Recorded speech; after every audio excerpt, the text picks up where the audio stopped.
Anda sudah kembali lagi, masih bersama saya, kami Dia Radisti, dan tentu saja 4 pahlawan yang sudah dipilih oleh Kick and the Heroes ya dari tahun 2009 dan seterusnya.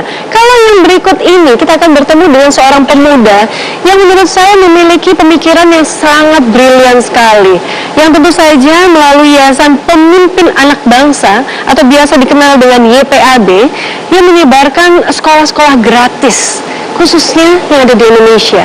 Langsung kita sambut Andri Rizky Putra. Halo Rizky, apa kabar? Rizky, banyak orang-orang yang membutuhkan sekolah. Mereka nggak bisa sekolah. Kamu dulu memilih untuk, aku nggak mau deh sekolah. Akhirnya memilih untuk kejar paket C, tapi lulus cum laude di Universitas Indonesia, Fakultas Hukum.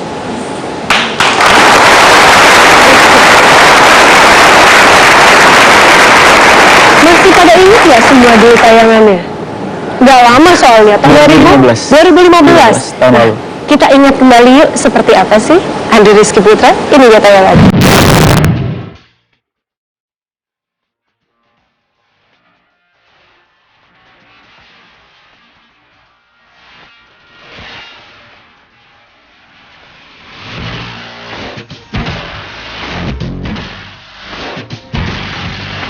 Putus sekolah bukan akhir dari segalanya.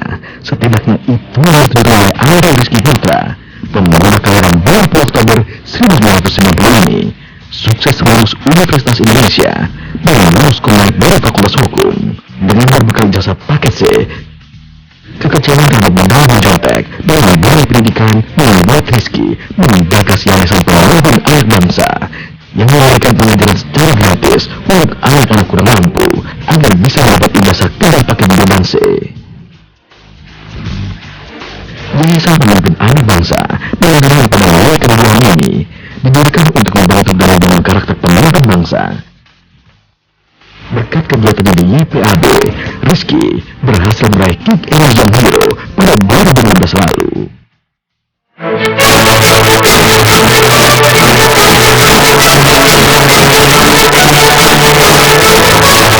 Kini setahun selama pengalaman sebagai Kick and Hero, Rizky tetap aktif dalam YPAB. Peserta didik yang semakin banyak dan kerjasama antara pihak luar membuat Rizky semakin bersemangat mengambil YPAB. YPAB saat memiliki role di Medan, Rizky dan kawan-kawannya telah lulus penilaian sebagai pusat kegiatan belajar mengajar. Rizky juga terkenal sebagai salah satu figur gerakan Revolusi Mental 2015 yang digagas Kementerian Koordinasi Pembangunan Manusia dan Kebudayaan. Penerima beasiswa Lembaga Pengelola Dana Pendidikan 2015 ini berharap agar YPAB bisa semakin berkembang hingga ke pelosok Indonesia, agar semakin banyak anak-anak yang bisa menikmati pendidikan.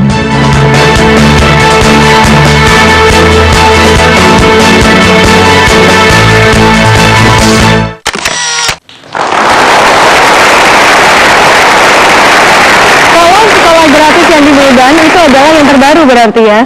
Total ada 3 berarti? Total ada 3 di Tanah Abang, Bintaro, dan Medan sebenarnya udah berjalan 3 tahun dari 2013 bulan Maret. Keren. Ini dari pahlawan kita ya. Jujur menurut kamu adalah nomor 1 nilai kejujuran, betul? Benar. Karena saya percaya Indonesia tidak kekurangan orang-orang pintar. Ya.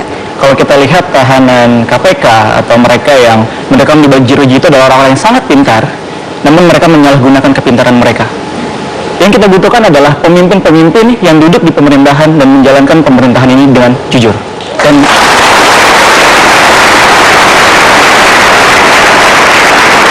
Dan itu semua bermula dari pendidikan yang jujur. S1 cum laude udah ya kan? Pasti punya dong target selanjutnya, S2. Ya. Beasiswa dapat dong. Ya kebetulan. Cerita dong sama kita. Ya kebetulan saya dipercaya menjadi salah satu penerima beasiswa oleh Lembaga Pengelola Dana Pendidikan LPDP untuk melanjutkan program studi S2, di mana saya berencana tahun ini jika tidak ada arahan merintang untuk bisa berkuliah. Di mana? Saya saat ini masih dalam proses apply di Harvard Graduate School of Education. mumpung yang datang jumlahnya ratusan orang, kita doakan sama-sama biar Rizky bisa masuk di Universitas Harvard. Amin. Kalau kita lihat berarti ada berapa jumlah murid ya? Murid bisa disebut itu semua murid ya? Murid, ya. Totalnya tadi ada berapa? 225 yang lulus, kita udah berjalan 4 tahun ini. Kemarin total ada 33 peserta didik, 4 kini telah berkuliah. Dan tahun ini kami akan mengikutsertakan kurang lebih 44 peserta didik untuk ujian nasional setara SD, SMP, dan SMA. Dan kami akan melanjutkan program kami untuk mungkin mereka yang bisa lulus dari program paket C ini juga mendapatkan kesempatan berkuliah juga. Keren!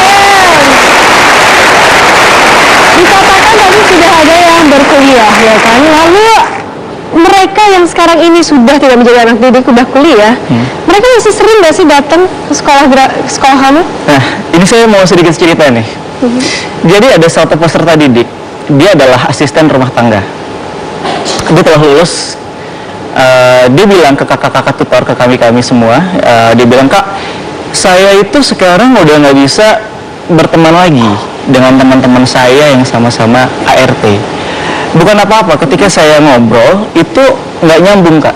Saya berbicara mengenai mimpi, saya bercita-cita ingin menjadi seseorang di bidang media," katanya. Sementara teman-teman sepantaran saya, satu desa sama saya, itu berpikir bahwa gitu dia bilang, kita itu cukup berpikir cari duit di Jakarta, pulang ke kampung dan menikah.